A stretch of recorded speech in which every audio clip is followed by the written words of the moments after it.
Hey everyone, and welcome back to the Business of Business podcast, Two Daughters and Their Dad.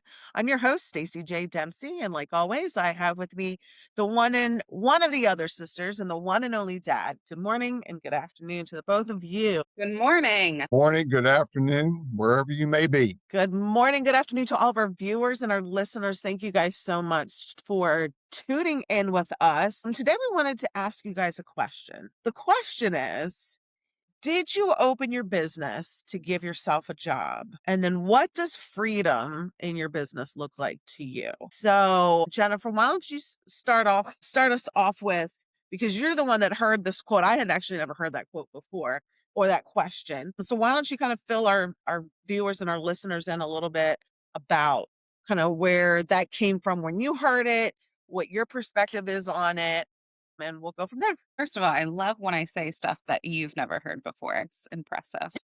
Um, yeah, so it's interesting. I mean, the podcast knows, right? Over the 10 years in business, I've worked with business coaches. And so, my coach has asked me this question before, like, did you open your business to give yourself a job? And in reflecting on that question, comes a lot of good conversation. And so as we were like prepping for this topic, I was thinking about if we could go back and think about, why we even wanted to open a business. So for me, it was 10 years ago, probably way before that, because my mind was kind of always set on that. And so when I take myself back to that place, a lot of different things come up. And I think a lot of entrepreneurs, when you open a business, you're very much inside of your business and you're driving revenue through your business. And, that's okay, right? And we're not saying it's okay if you open a business to give yourself a job. We're not saying that's a wrong answer. But I think the bigger question here is, a lot of people become entrepreneurs because they're searching for freedom. And that's what it is in 2025. People don't really want to be locked into this 9 to 5, Monday through Friday, consistent grind. Entrepreneurship looks appealing because of freedom. But when we talk about what actually is freedom is going to look different to a lot of us. It's going to look different to, the different seasons of life that you're in. And so when I first opened my business, freedom was non existent and not even necessarily something that I was looking for because I was just so engulfed, so consumed of making this happen and being successful. I had a lot riding on it. I had a lot to prove. And so I always kind of remember, I think it was like a Sunday, and I was out at Target picking up like toilet paper for my business. And dad called me. And of course, back then we used to talk all the time because I had no idea what I was doing. And I was like, what are you doing? I'm like, blah, blah, blah. I'm picking up toilet paper and then I'm going to teach a class. And he's like, don't you know even Jesus rested on Sunday? What's wrong with you? That was not my reality. Quote, that was a quote, Janet. And I always remember that because I didn't need freedom at that time. I didn't want freedom. I wanted to be at 1,000. Now, you know, 10 years later, life looks much different. The definition of freedom looks much different. And so I'm still very much in my business where driving revenue to the bottom line is important. It's something that I want to do. I think even with my business coach, right? A lot of advice that I've gotten from the outside world is like, you should pull back. You shouldn't do so much hair. You should focus more on the business side. And that just never really felt super genuine to me. And that's not never what I wanted to do. I've always wanted to be behind the chair. And now, what I will say is that I've always kind of been in that state of mind of working and working a lot.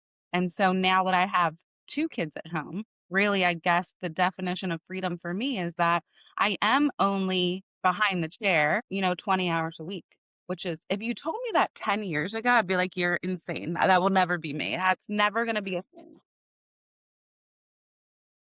So the question of this podcast right now of what we're talking about is what does freedom look like for entrepreneurs? And it looks different for a lot of us. And if you are going into or thinking about opening a business and the only reason you're doing it is to have freedom, well, just don't.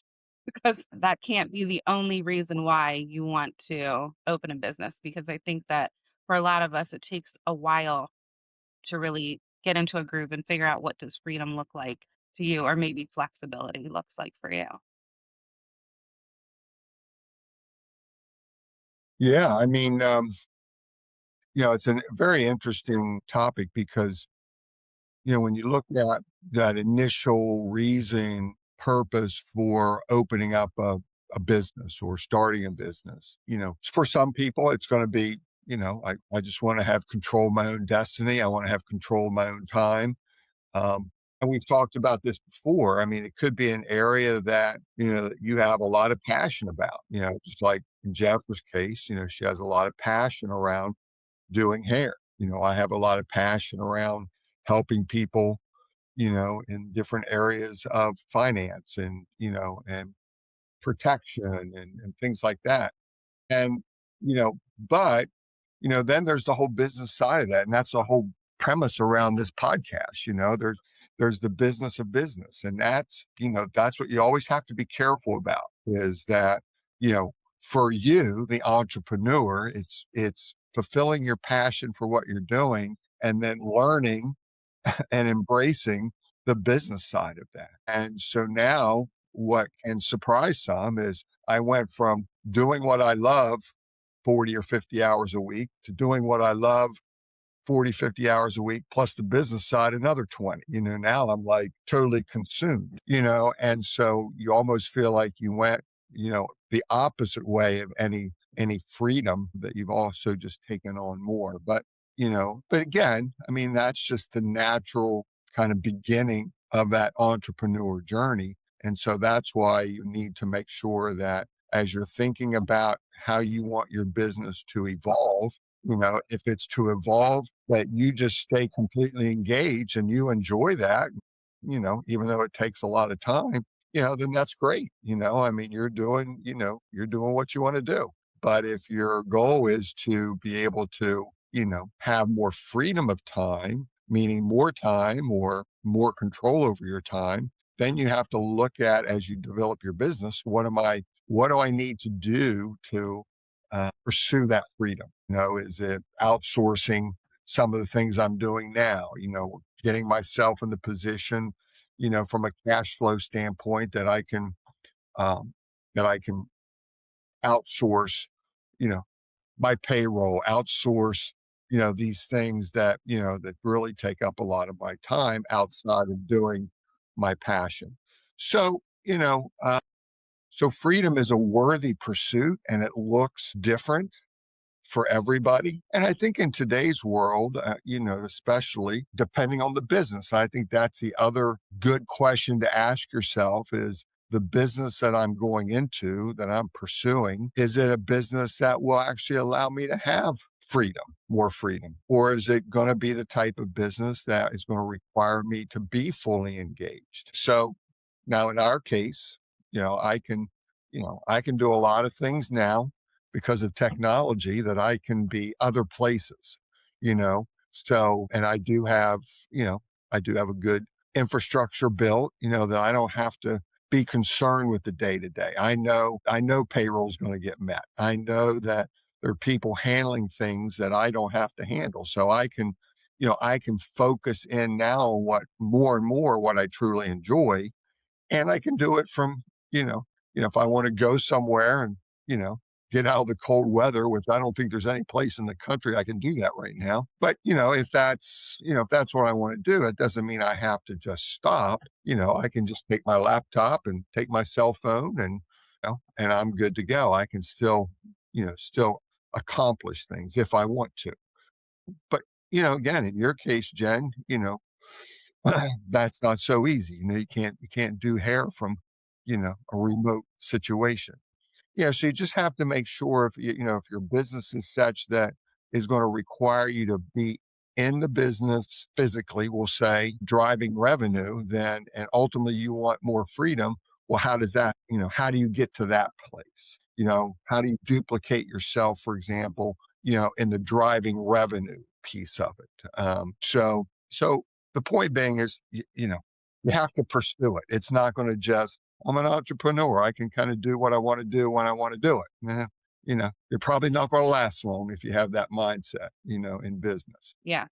Well, and I think that we've touched on this many times when, in my experience and my opinion, when you first open a business, I think it's important for you to be very well rounded in that business, right? So you typically have your craft or your thing that you do, right?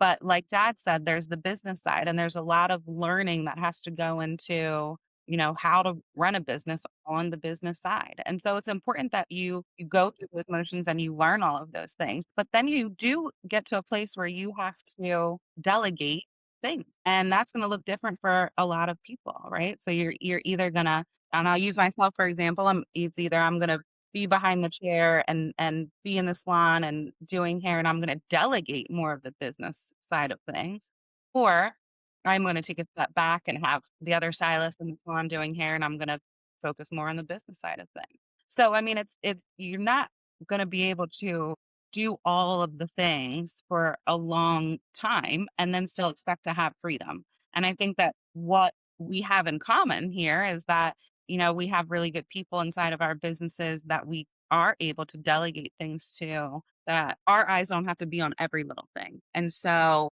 even let's just be clear, right? If Dad goes on vacation, he's like, I'm going on vacation, but he's still working. So I've never seen anything like it. He's real vacation, guys. Okay.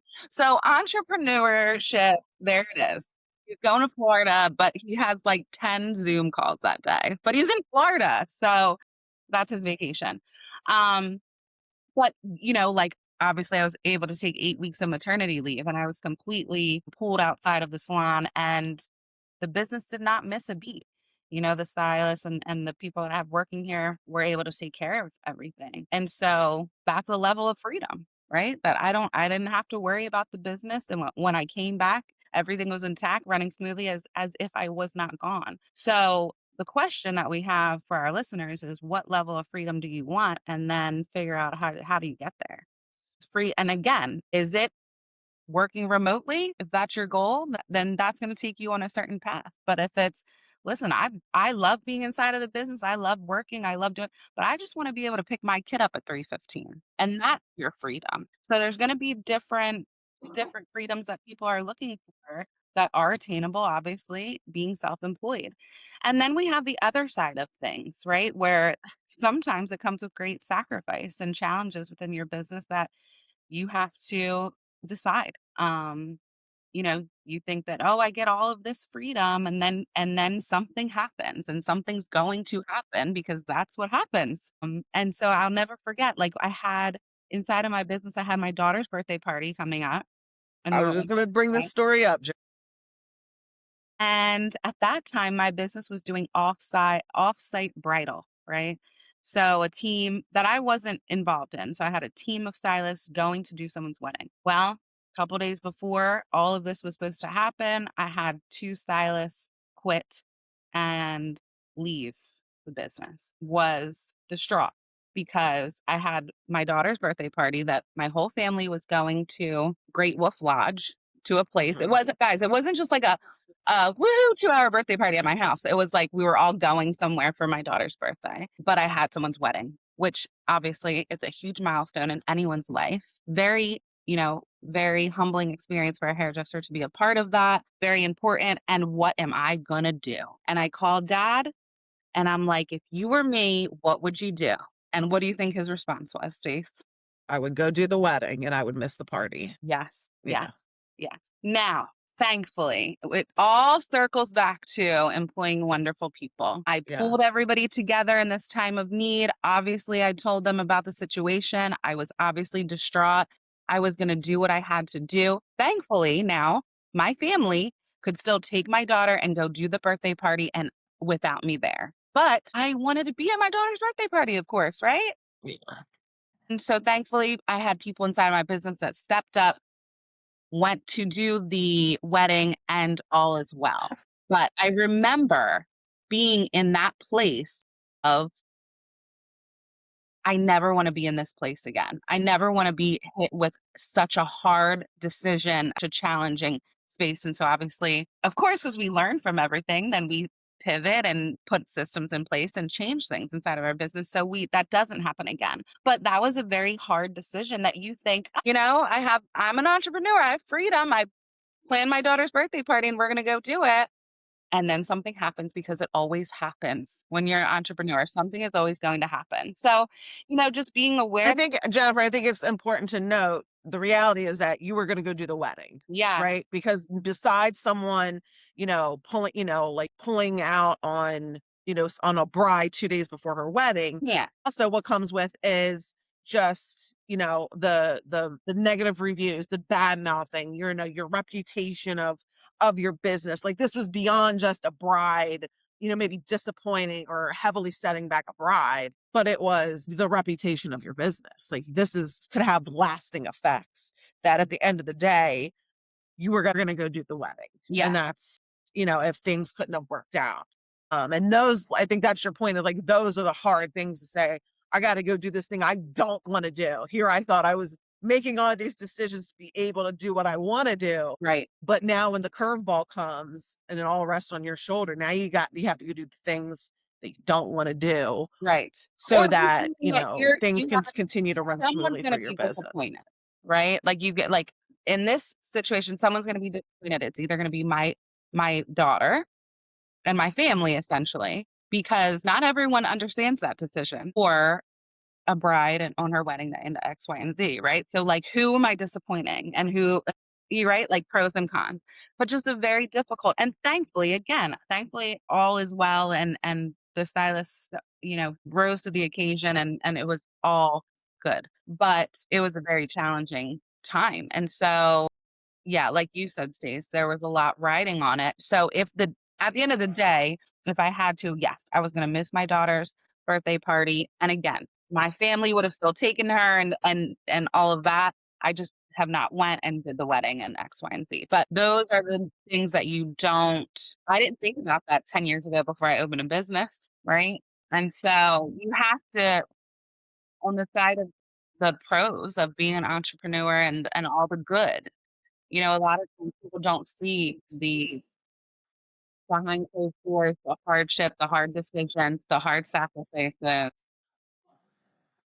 So when you do get to a place, which I'm currently living in, guys, I'm living in this space of like just extreme gratitude of 10 plus years of really hard work, enjoying the fruits of your labor, being able to take a step back and X, Y, and Z. It is all worth it in the end.